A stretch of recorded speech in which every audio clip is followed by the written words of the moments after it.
तर आज आपण ऑर्गॅनिक सेक्शनमधला next chapter introduction to polymer chemistry.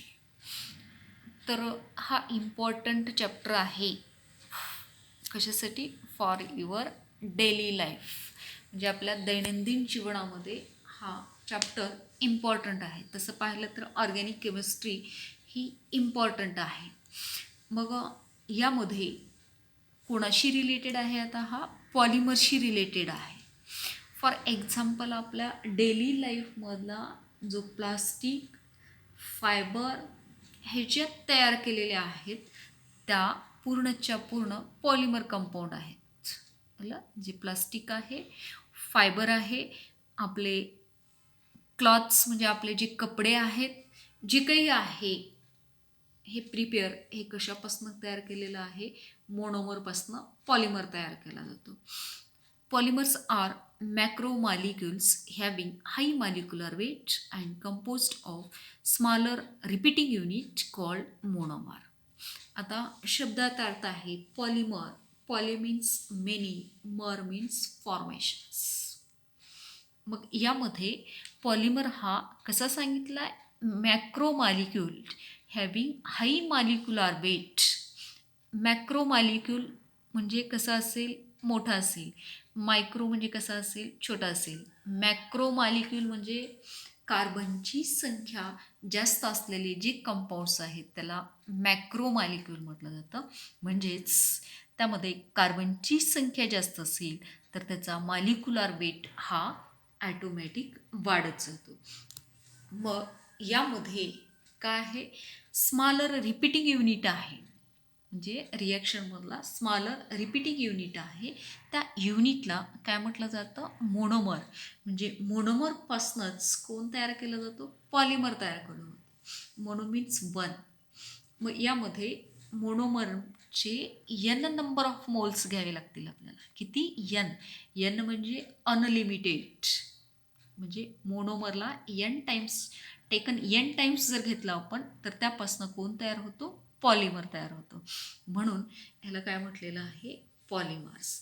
The term polymer is derived from Greek roots. Poly means many, meros means part. म्हणजे polymer हा कोणापासून derive केलेला आहे? Greek word. Poly means many आणि meros means part. Monomer are small and simple molecule and have capacity of forming two chemical bond with two other molecules. म्हणजे मोनोमरची capability आहे. काय capacity आहे? To form two chemical bonds with other monomer. With other two monomer. दुसरं two मोनोमर्सची तो काय होणार आहे? रिॲक्ट होणार आहे. Function of monomer depends upon the number of bonding site in a monomer. DNA in human body, protein, nerve fiber, muscle, nail hairs, etc. are all polymer. म्हणजे ह्या सगळ्याच्या सगळ्या कोण आहेत? पॉलिमर आहेत. Carbohydrate have important function in biological system. The toys of our children are plastic polymer. म्हणजे छोट्या मुलांचे जे खेळण्या आहेत त्या प्लास्टिकच्या आहेत आणि तो कोण आहे? प्लास्टिक पॉलिमर आहे. The car we use have tyres. म्हणजे जे कारचे जे टायर आहेत त्यामध्ये वापर केला जातो plastic which are polymer. Tyre आहेत, प्लास्टिक जे आहेत हे कोण आहेत? पॉलिमर आहेत. In our day to day life the polymer which we use are PVC pipes, polythene, raincoat, carpet, glass, concrete are inorganic polymer. आता हे जे आहे PVC पाईप म्हणजे शेतामध्ये जी पाईपलाईन असते प्लास्टिकची. PVC म्हणजे काय असेल? पॉलिव्हिनिल क्लोराईड आहे, तो आहे. पॉलिथिन म्हणजे आपले जे कॅरीबॅग आहेत वापर करण्याचे त्याला पॉलिथिन म्हटलं जातं. रेनकोट आहे, कार्पेट आहे, ग्लास आहे, कॉन्क्रीट आहे. The articles which are not originally polymer are coated with polymer like paints. Process of synthesizing polymer is called polymerization. Hello. त्यानंतर नेक्स्ट कन्सेप्ट आहे पॉलिमरायझेशन. Classification of polymers. आपल्याला काय करायचं आहे? क्लासिफिकेशन करायचं आहे.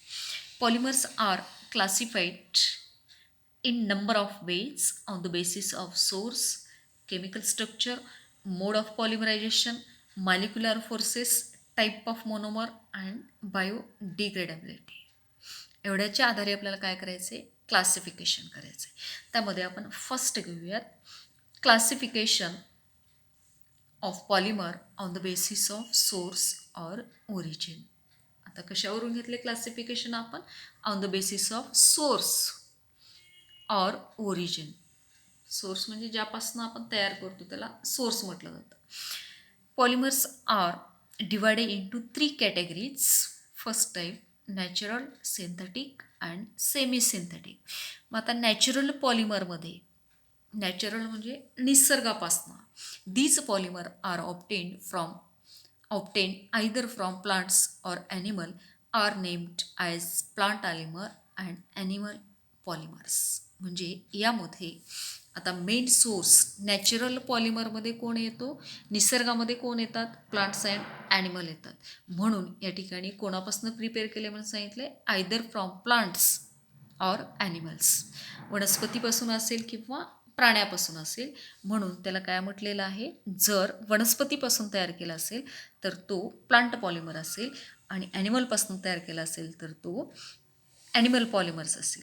They are further classified into 2 types. First type, आता plant polymer म्हणजे शब्दातच अर्थ आहे, they are obtained from plant. म्हणजे हा पॉलिमर कोणापासून तयार केलेला आहे? प्लांटपासून केला आहे. For example cotton and linen are obtained from cotton plant. म्हणजे कोणापासून तयार केला आहे? हा कॉटन प्लांटमध्ये केलेला आहे. Natural rubber is another example of natural polymer which is manufactured from latex. म्हणजे जो रबर आहे तो कोणापासून तयार केलेला आहे? प्लांट्सपासून तयार केला आहे आणि प्लांट्सच्या कोणापासून केलेला आहे? ऑब्टेन्ड फ्रॉम लॅटेक्सपासून. सेकंड टाईप आहे ॲनिमल पॉलिमर. म्हणजे हा कोणापासून तयार केलेला आहे? These are derived from animal source. म्हणजे कोणापासून तयार केला आहे? ॲनिमलपासून केला आहे. For example wool is obtained from hair of sheep. Silk is obtained from silkworm. आता ऊल जे आहे ते कोणापासून तयार केलं जाणार आहे? सीपपासून केलं जाणार आहे. आणि सिल्क हे कोणापासून करणार आहे? फ्रॉम सिल्क वर्मपासून केलं जाणार आहे.